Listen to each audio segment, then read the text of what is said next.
Bwana Yesu asifiwe. Popote unaponitazama, fans wangu wote wa TikTok na YouTube, siku ya leo nataka niongee na mtu ambaye kwa njia nyingine labda ulijipata umeambukizwa ugonjwa wa HIV.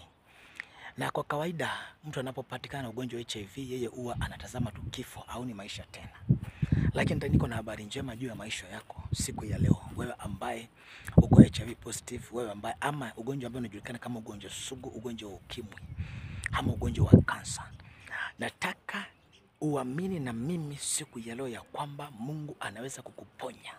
Maana aliponya wale wenye ukoma. Ukisoma katika Biblia utakuta Mungu aliponya magonjwa mengi sana.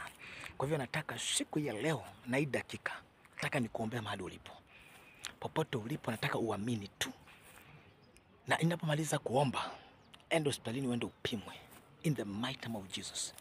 Baba, nakushukuru mfalme. Ninasema ni asante Jehova Jireh kwa mtazamaji wangu Jehova. Tazama huyu ndugu, huyu dada, huyu mama, huyu mtoto, huyu mzee. Baba, alienda akapimwa akajipata ako HIV positive Jehova. Baba, wewe ni Mungu unayeponya magonjwa yote mfalme. Ninakausha kila virusi vya HIV Jehova katika mwili wake Jehova.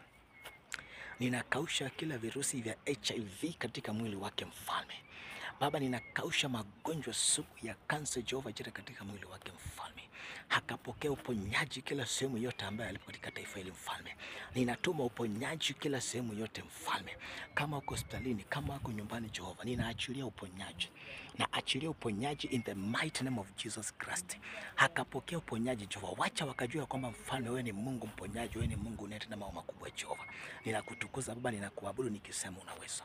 Na ni kwa jina la Yesu nimeomba na atakuamini. Amen. Thank you Jesus. Mungu akubariki na Mungu akuonekanie na umepona in the mighty name of Jesus Christ. Amen. Thank you Lord.